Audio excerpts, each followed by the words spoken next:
Hi guys, आज हम लोग का टॉपिक है। कल हम लोगों ने पढ़ा था इलेक्ट्रिक पोटेंशियल, इसके बारे में हमने देखा था। और आज हम लोग का टॉपिक है इलेक्ट्रिक पोटेंशियल डिफरेंस। ठीक है, तो पोटेंशियल आपने पढ़ लिया था, आज हम पोटेंशियल डिफरेंस पढ़ेंगे। पोटेंशियल डिफरेंस, जैसा कि मैंने कल ही बता दिया था कि पोटेंशियल और पोटेंशियल डिफरेंस में कुछ खास अंतर नहीं है। ठीक है, बस जैसे पोटेंशियल हमने पढ़ा कि इन्फिनिटी से किसी चार्ज को अगर हम किसी इलेक्ट्रिक फील्ड में लेकर आते हैं, जैसे मान लीजिए ये एक आपका पॉइंट चार्ज था जिसके थ्रू एक ये इलेक्ट्रिक फील्ड है, और इस इलेक्ट्रिक फील्ड पर हमने यहाँ पर डिफरेंट डिफरेंट पॉइंट्स माने थे। सपोज कर लीजिए कि ये पॉइंट ए है, ये पॉइंट बी है। अब इन्फिनिटी से हम एक यूनिट पॉजिटिव टेस्ट चार्ज को यहां से लेकर यहां आते हैं, तो हमें वर्क करना पड़ता है। तो इन्फिनिटी से यूनिट चार्ज को इलेक्ट्रिक फील्ड में किसी पॉइंट तक लाने में जो वर्क डन होता है उस पॉइंट का पोटेंशियल कहलाता है। हमने ये पढ़ा था, that is the electric potential of that point in the electric field. Okay, अब देखिए जैसे कि यहां से हम चार्ज को अगर इस पॉइंट पर लेकर आते हैं तो हमें कुछ वर्क करना पड़ता है। सपोज कर लीजिए 60 joule, that is the 60 joule work करना पड़ा। अब अगर इस चार्ज को मैं पॉइंट बी से बी तक ना ला करके ए तक लेकर आता हूं, इन्फिनिटी से ए तक अगर मैं पॉइंट चार्ज को लेकर आता हूं तो हमें वर्क डन करना पड़ेगा। क्या अभी भी वर्क डन 60 जूल ही होगा? तो जैसा कि हमने पढ़ा है कि work done is depend upon the force and displacement. अगर फोर्स ना बदले बट डिस्प्लेसमेंट अगर चेंज होता रहे तो डिस्प्लेसमेंट जिसका ज्यादा होगा वहां पर वर्क डन ज्यादा।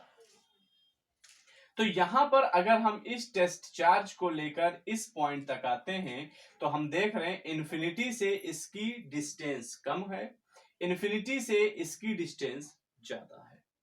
तो इस टेस्ट चार्ज को ए तक लाने में हमें ज्यादा वर्क करना पड़ेगा बी से। तो अगर सपोज कर लिया कि हमने यहां पर 100 जूल वर्क किया, तो अब हम कह सकते हैं कि 60 joule is potential of the, तो यहां पर हम जूल ना कह करके जूल पर कूलम कहेंगे।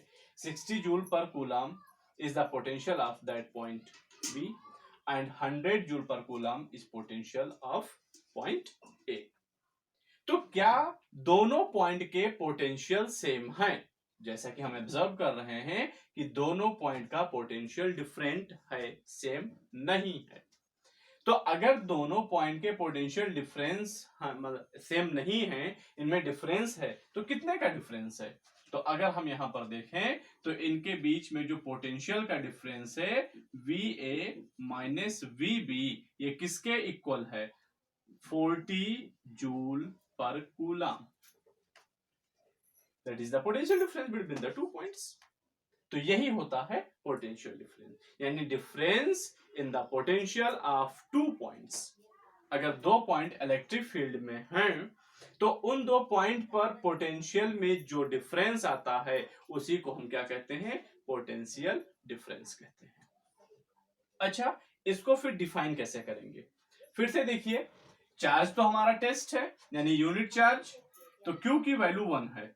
तो हम देखते हैं कि यहां से यहां तक अगर हम वर्क को देखें तो हमें कितना वर्क करना पड़ा। मैं इसको जनरली ऐसे भी तो लिख सकता हूं, 40 जूल अपॉन 1 कूलम। ठीक है, तो W की वैल्यू हमें कितनी मिल जा रही है? 40 जूल।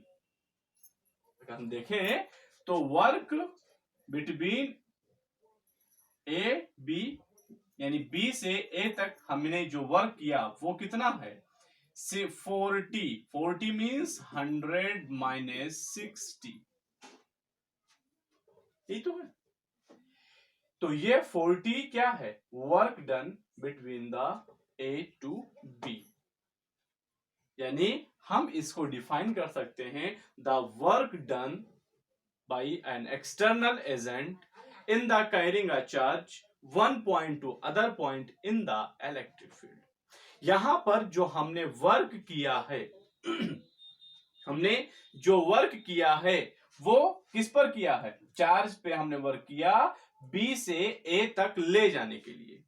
यानी एक पॉइंट से दूसरे पॉइंट तक अगर मैं चार्ज को ले जाना चाहता हूं तो मुझे वर्क करना पड़ता है, जबकि ये दोनों पॉइंट कहां हैं? इलेक्ट्रिक फील्ड में ही है। तो अगर दोनों पॉइंट इलेक्ट्रिक फील्ड में हैं तो एक यूनिट चार्ज को एक पॉइंट से दूसरे पॉइंट तक ले जाने में जो वर्क होता है उसी को हम कहते हैं पोटेंशियल डिफरेंस। समझ में आ गई? That is the potential difference between that points. तो ये हमने इसका डिफिनेशन बना लिया, और डिफिनेशन हमने क्या बनाया मैं बोल देता हूं, आप लिख लीजिएगा। The work done by an external agent in the carrying a charge from one point to another point in the electric field. Okay, that is the called potential difference between two points. तो वो दो points के बीच का potential difference हो जाता है। ठीक है, बस यही डिफरेंस है इन दोनों के डेफिनेशन में। हम पोटेंशियल के लिए केवल जब हम पोटेंशियल को डिफाइन करते हैं तो हम चार्ज को इन्फिनिटी से लेकर के आते हैं, और अगर हम पोटेंशियल डिफरेंस को डिफाइन करते हैं तो दोनों पॉइंट इलेक्ट्रिक फील्ड में ही होते हैं। यानी यहां से पोटेंशियल में इन्फिनिटी टू पॉइंट लेकर जाते हैं, पोटेंशियल डिफरेंस में वन पॉइंट से अनदर पॉइंट तक लेकर जाते हैं, और जो वर्क डन होता है उसी को हम क्या कहते हैं? Potential difference between the two points. तो हम देखें अगर, तो हमने यहां देखा work done B to A by Q naught, that is the potential difference B A minus B B.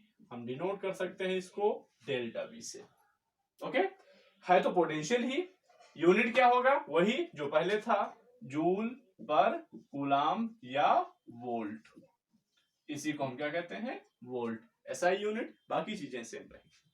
अब अगर हम एक वोल्ट को डिफाइन करते हैं तो सिमिलर जैसे हमने इन्फिनिटी से डिफाइन किया था 1 वोल्ट पोटेंशियल को, उसी तरह से हम पोटेंशियल डिफरेंस को डिफाइन कर देंगे कि if the work done is 1 joule in carrying the charge 1 point two another point of 1 coulomb.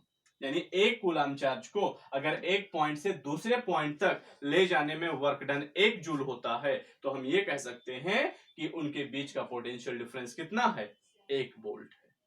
Okay guys, ठीक है, तो ये हो गया हमारा पोटेंशियल डिफरेंस। अब इसके बाद हम चलते हैं वर्क डन। ठीक है, work done in taking a charge 1 point two another point in the electric field.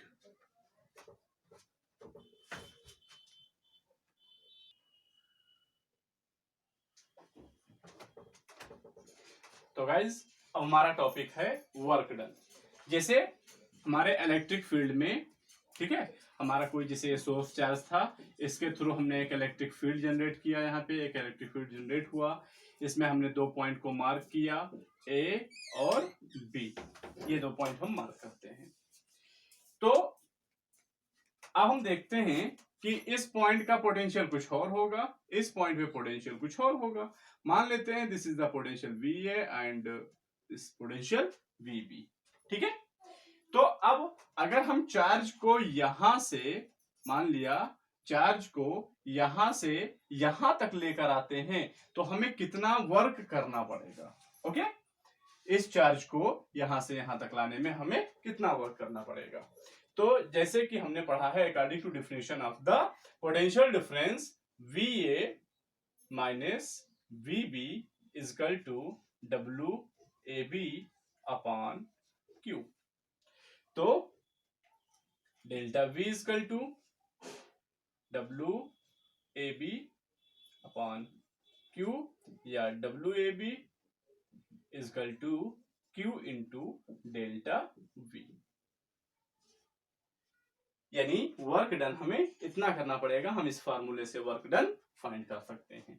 अब अगर मान लीजिए कि if the charge is free to move in the electric field, अगर हमारा चार्ज उस इलेक्ट्रिक फील्ड में मूव करने के लिए फ्री है तो क्या होगा? जैसे यहां पर इलेक्ट्रिक फील्ड था, जैसे मान लीजिए कि आपने यहां पर एक निगेटिव चार्ज रखा, तो यहां पर ये इसको अपने आप खींच लेगा, तो मूव करने लगेगा। ठीक है, यहाँ पॉजिटिव चार्ज रखा तो यहां से वहां मूव हो जाएगा। तो अगर हमारा चार्ज इलेक्ट्रिक फील्ड में मूव करने के लिए फ्री है, तो जब वो मोशन करेगा तो उसमें वेलोसिटी आएगी। तो अगर वो वेलोसिटी v हो तो उस v की वैल्यू कितनी होगी, हमें इसको कैलकुलेट करना है। तो जैसा कि हम जानते हैं कि अगर चार्ज मूव करेगा तो उसके पास वेलोसिटी आएगी, दैट्स मीन कि उसमें काइनेटिक एनर्जी भी आएगी। और ये जो काइनेटिक एनर्जी है ये किसके इक्वल होता है? That is the equal to the work done. जो काइनेटिक एनर्जी होती है वो किसके इक्वल होती है? वर्क डन के equal. That's mean Q equal to K equal to Q into delta V। If charge is free to move in electric field then kinetic energy of charge. तो charge की kinetic energy, ठीक है, कितनी होगी? अब यहां से अगर हम वेलोसिटी फाइंड करना चाहते तो हमें पता है K equal to half mv square, where m is the mass of the charge and v is velocity achieving by the charge, body या चार्ज पार्टिकल जो भी है। Q इंटू डेल्टा V, ये कैपिटल V जो लिखा है वो potential difference है और स्मॉल v जो लिखा है वो वेलोसिटी है। तो यहां से अगर हम देखें तो v square equal to 2Q into delta V upon m, या v equal to under root 2Q delta V upon m, यानी वर्क डन जो होगा हमारा, सॉरी क्या कहते हैं, वेलोसिटी, उस चार्ज की वेलोसिटी इतनी होगी। तो ये हो गया आपकी वेलोसिटी ऑफ द चार्ज। अब इसके बाद हम पढ़ते हैं electric potential as a line integral of the electric field. ठीक है, तो ये हुआ आपका कंप्लीट। यहां पर आपको ये अकॉर्डिंग टू द डिफिनेशन लिख लेना है। ये हो जाएगा according to definition of potential difference। ठीक है, तो ये आपका यहां से हो जाएगा और फिर यहां आप कंडीशन लगा देंगे if the charge free to, ये फ्री लिखा है, डबल ही है भाई, free to move in electric field then the kinetic energy, ठीक है, ऑफ द चार्ज। फिर ये वेलोसिटी हो गई। यहां पर आप चाहे तो इंडिकेट कर सकते हैं where m is mass of charge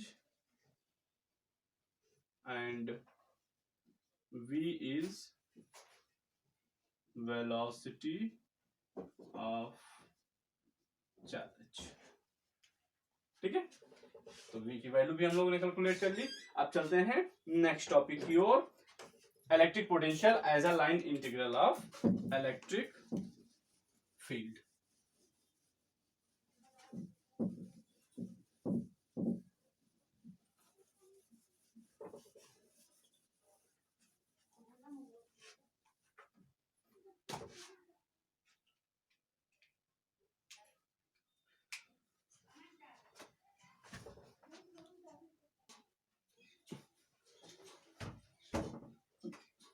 तो देखिए अब हम पढ़ते हैं electric potential as a line integral of electric field. ठीक है, तो अब यहां पर देखिए, मान लीजिए कि आपका कोई इलेक्ट्रिक फील्ड है जो कि इस डायरेक्शन में है। ठीक है, यहां पर एक पॉइंट है मान लिया A और ये कोई पॉइंट है मान लिया B।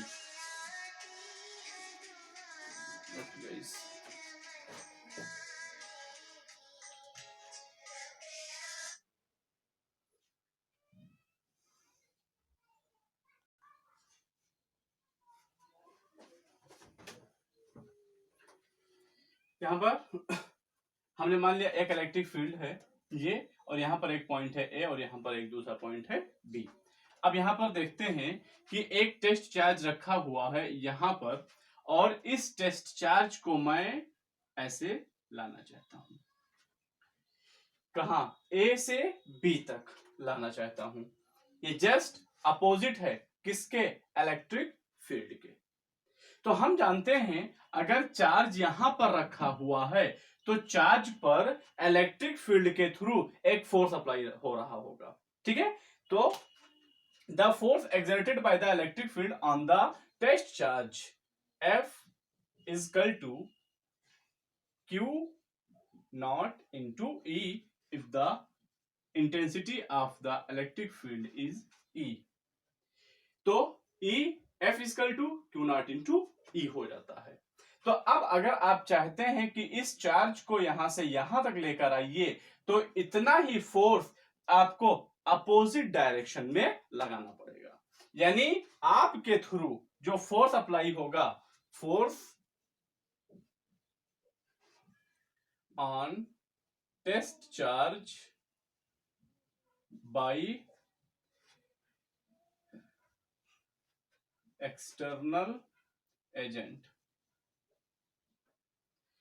तो ये हो जाएगा मान लिया F dash minus Q E. अब यहां से यहां तक हमें वर्क को कैलकुलेट करना है, तो हम यहां पर कोई भी एक्सेलरेशन नहीं चाहते हैं, बस हम थोड़ा थोड़ा लेकर के आएंगे। हमें जब एक्सेलरेशन की जरूरत नहीं होती है तो हम थोड़ा सा डिस्प्लेसमेंट करते हैं ताकि फोर्स में कोई भी वेरिएशन ना हो। तो हम यहां से एक छोटा सा डिस्प्लेसमेंट लेते हैं dr, ठीक है। तो work done in small displacement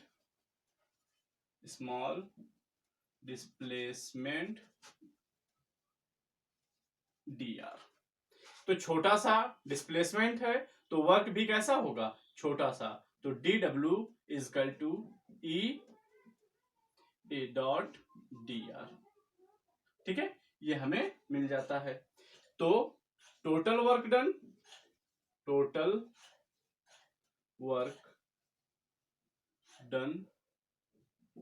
in carrying charge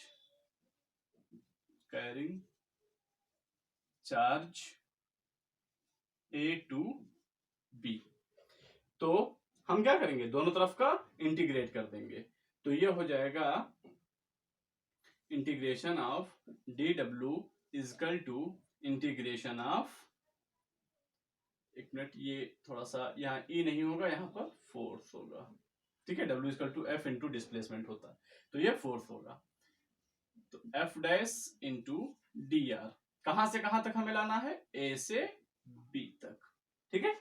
ये है A to B। So this is the W A B is equal to A to B।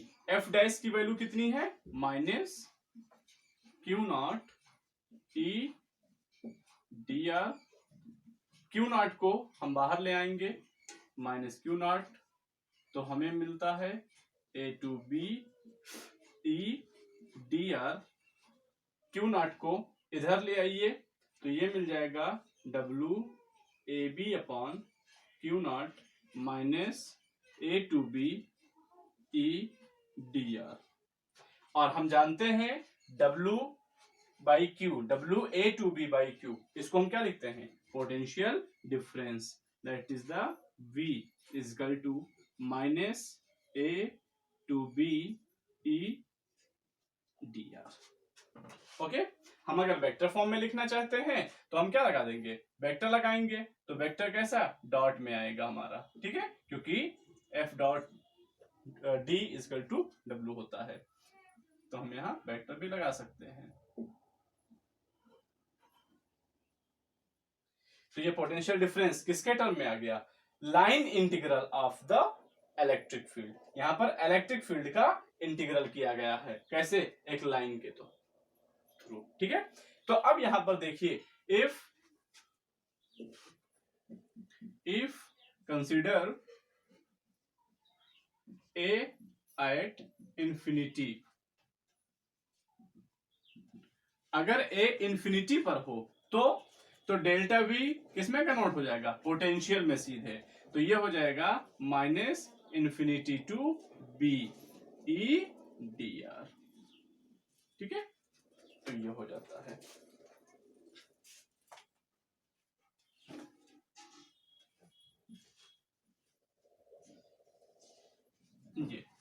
ये हो गया potential difference in the term of the line integral of electric field. Okay, तो यहां से आप conclusion लिख लेंगे।